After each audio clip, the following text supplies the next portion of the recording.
సంవత్సరాల తరబడి ఎన్ని మందులు వాడినా మీ మోకాల నొప్పులు తగ్గట్లేదా? ప్రాణ పెయిన్ క్లినిక్ లో అత్యాధునిక చికిత్స. అమ్మ, మనుషులు రకరకాలుగా ఉంటారనమాట. అల్ప సంతోషులు. అంటే కొంతమంది ఎన్ని కష్టాలొచ్చినా చాలా స్ట్రాంగ్‌గా ఉంటారు. దాన్ని తట్టుకునే శక్తితో ఉంటారు. అవును.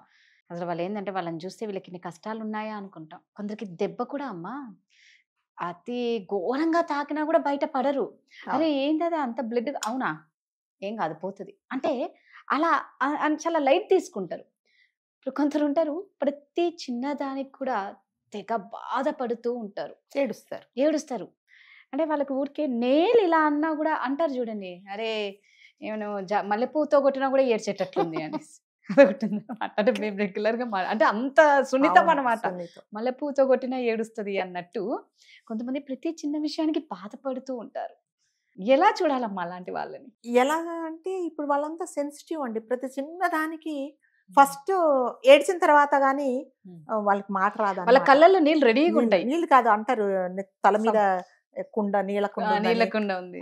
కొళాయి తిప్పేశారని, రైట్. తర్వాత అవును. గంగమ్మ ఉందని ఆ. ఇవన్నీ అంటారు. సో వాళ్ళు అంటే అలా అని వాళ్ళని మనం తప్పు పట్టాల్సిన ఇది లేదండి. అవును. వాళ్ళ మనస్తత్వం అంతే చాలా సెన్సిటివ్ గా ఉంటారు. ప్రతి ఒక్క దాన్ని వాళ్ళు హార్ట్ తీసుకుంటారు అనమాట. కొంతమంది ఏంటంటే అయితే అయింది ఏమైంది అని చెప్తారు. కొంతమంది ప్రతిదీ ఇంకొకటి ఏంటంటే అది వాళ్ళకే జరిగినట్టు బాధపడతారు. ఇది నాకే జరుగుతుందేమో, రేపొద్దున వాళ్ళకి జరిగింది నాకు జరుగుతుందేమో అనేసి ఫస్ట్ ముందే ప్రిపేర్ అయిపోతారా నేను ఇలా ఏడవాలేమో అని. సో అది అన్ని అంటే అది ఆడవాళ్ళే అని కాదండి, మగవాళ్ళలో కూడా చాలా కొంతమంది చాలా సెన్సిటివ్గా ఉండేవాళ్ళు. అంటే 90% జనరల్ గా లేడీస్ ఉంటారు అనమాట. సో లేడీస్ చాలా సీరియల్ చూసి ఏడుస్తారు, సినిమాలు చూసి ఏడుస్తారు. సున్నితమైన మనసు అంటే వాళ్ళు ఇన్వాల్వ్ అయిపోతారు. ఎవరినో లోపల అక్కడ ఎవరో తిడతా ఉంటే అమ్మో నన్ను అన్నట్టు ఉంటారు. సో ఇది చాలా అంటే మంచిది కాదు అని చెప్పలేమండి. ఇదేదో బ్యాడ్ క్వాలిటీ ఇది యాటిట్యూడ్ కాదు. సో వాళ్ళ మనస్తత్వమే అంత. సో అలాంటి వాళ్ళతో అంటే ఎదుటి వాళ్ళు ఏం చేస్తారంటే సపోజ్ మీ ఫ్రెండ్ ఉంటుందండి. మీ ఫ్రెండ్ చాలా sensitive. So you want to share something with her like ఏదో జరిగింది ఇది చెప్దాం ఆ అమ్మాయికి చాలా జాగ్రత్తగా ఉంటుంది ముందుందంటే మీరు ఏం చేస్తారంటే భయపడతారు. బాబా ఇప్పుడు చెప్పేస్తే ఏడ్చేస్తుందేమో అని చెప్పేసి. సో అది ఒక రకంగా వాళ్ళకే నష్టం జరుగుతుంది అనమాట. సో ఏదన్నా మనం ధైర్యంగా చెప్పి అమ్మాయి జాగ్రత్తగా ఉండు సొసైటీ ఇలా ఉంది నువ్వు ముందు జాగ్రత్తగా ఉండాలని చెప్పబోయే లోపల వాళ్ళు ఏడ్చేస్తారు. అది సో అందుకని అలాంటి వాళ్ళు ఏంటంటే స్ట్రాంగ్గా ఉండాలండి. ఫస్ట్ స్ట్రాంగ్గా ఉండకపోతే చాలా కష్టం. ప్రతి ఒక్కరూ ఇప్పుడు మీరు నన్ను ఏదన్నా అన్నారు అంటే మీకు నచ్చినట్టు నేను ఉండాలని రూల్ లేదండి. సో నా మనస్తత్వం అంతే, నేను ఇలాగే మాట్లాడతాను. నేను కూడా చాలా మందికి నచ్చరండి, నిజంగా చెప్తున్నాను. నేను చాలా మందికి నచ్చను. ఎందుకంటే ఉన్నది ఉన్నట్టు మాట్లాడే వాళ్ళు ఎప్పుడు నచ్చరు. సో అన్నీ ప్లే చేయాలి, యాక్షన్ చేయాలి, లోపల ఒకటి పెట్టుకొని మనసులో ఒకటి, అది నా నేచర్ కూడా కాదు. సో అలా ఇప్పుడు మీరు నన్ను ఏదో అన్నారని నేను ఏడుస్తే దానికి there is no meaning for that. So ఉన్నది ఉన్నట్టు మాట్లాడారు కాబట్టే నీకు ఏడుపు వచ్చింది. వాళ్ళకి నచ్చలేదు, వాళ్ళకి నచ్చనంత మాత్రాన మననేమి ఉరిదీయరు, మన దేశ బహిష్కరణ చెయ్యరు, లేకపోతే నిన్ను బ్లాక్ లిస్ట్ చెయ్యరు కదా. మనకు వచ్చే నష్టం లేదు. సో నేను మీకు నచ్చలేదండి, అలాంటిది నేను చాలా మందికి కూడా నచ్చొచ్చు కదా. నన్ను ఇష్టపడే వాళ్ళు ఉంటారు, హేట్ చేసే వాళ్ళు ఉంటారు. దానికే నేను ఏడుస్తూ కూర్చుంటే నేను ముందు ఏం పనులు చేస్తాను? అందరికీ నచ్చాలని లేదు కదా. ఎవరిని అందరినీ నచ్చింపజేయలేము, మెప్పింపజేయలేము. అంతే ఎవరి ఇష్టాలు వాళ్ళది. మీకు ఇలా ఉంటే నచ్చుతుంది, నాకు ఇలా ఉంటే నచ్చుతుంది. దానికోసం నేను ఏడుస్తే వచ్చేది ఏముంది చెప్పండి. ఇప్పుడు సపోజ్ మీరు ఒక షాప్కి వెళ్ళారండి, మీకు ఒక చీరల కోసం వెళ్ళారు. ఒక చీర మీకు నచ్చింది తీసుకుంటారు. అందులో 10 చీరలు చూశారు, అవి నచ్చలేదు అంటే అవి ఎవరికి నచ్చవనే. అంతే కదా. నాకు నచ్చింది అవతల పారేసింది, ఒక ఆవిడ చూస్తుంటది ఈవిడ పారేస్తే నేను తీసుకుందామని. అంటే నాట్ ఓన్లీ దట్ శారీస్, ఏదైనా సరే నాకు నచ్చింది పక్కన వాళ్ళకు నచ్చుతుంది. అంత ఒక్కరు మిమ్మల్ని రిజెక్ట్ చేసినంత మాత్రాన, ఒకళ్ళు మిమ్మల్ని క్రిటిసైజ్ చేసినంత మాత్రాన అది అందరు మిమ్మల్ని బయటకు పంపన్నట్టు కాదు, అందరూ మిమ్మల్ని హేట్ చేస్తున్నట్టు కాదు. సో ప్రతి ఒక్కరు అందరికీ నచ్చాలని లేదు. అందుకోసమని ప్రతిసారి ఏడుస్తూ కూర్చుంటే మనం ఏం చేయలేమండి.